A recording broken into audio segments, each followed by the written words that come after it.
Mirë se erdhe në botën ku askush nuk është i pafajshëm. Sekrete shqiptare, vendi ku rrëfimet më të thella, më të ndaluara dhe më të pathëna të shqiptarëve marrin zë. Na bëni subscribe për histori të ndryshme.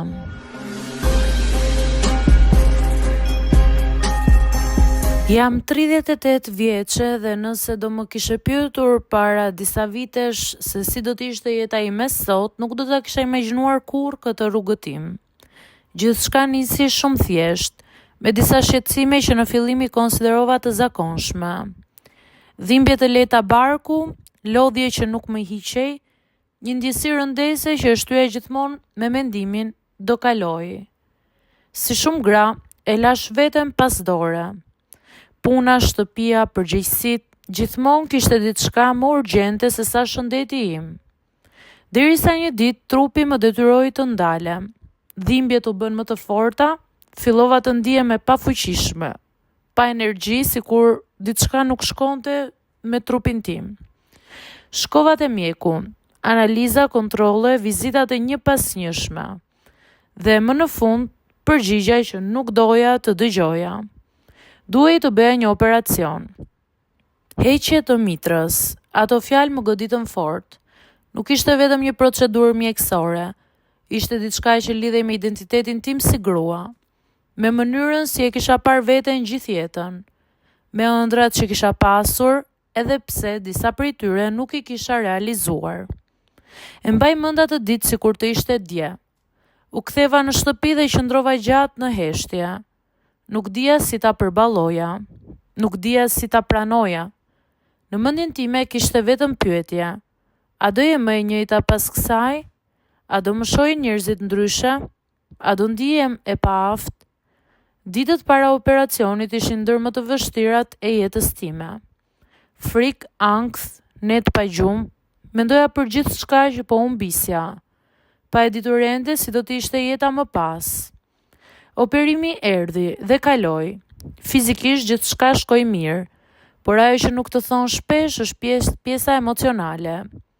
Ditët e para pas operacionit ishin të rënda, jo vetëm për shkak të dhimbjes trupore, por për atë boshllëk që ndjeja nga brenda.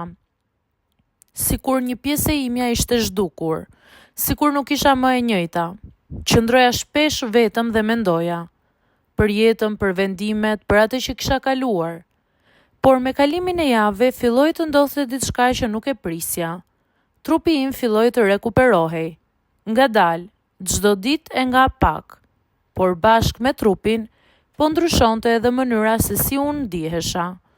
Fillova të ndjej një lidhje më të fortë me veten. Më shumë vetdije për trupin tim, për ndjesitë e mia, për atë që dua dhe atë që më mungon.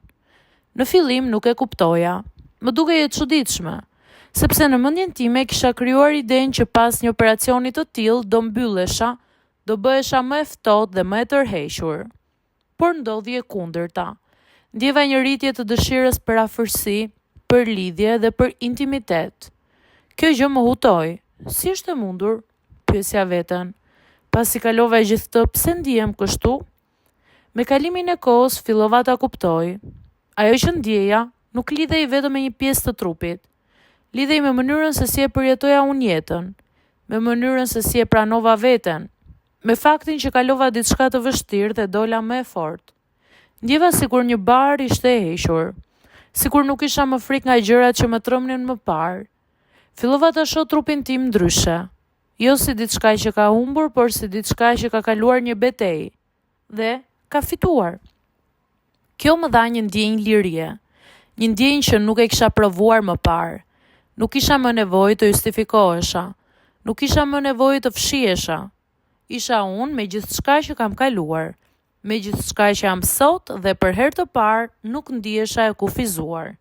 Ndihesha e gjallë, e pranishme, e hapur ndaj jetës. Sot kur e kujtoj atë periudhë nuk e shoh më si një humbje, e shoh si një kthes, një moment që më detyroi të ndalem, të reflektoj dhe të zbuloj veten nga e para. Ndonjëherë, ajo që mendon se do të marrë diçka, të jep një mënyrë të re për ta ndjer jetën.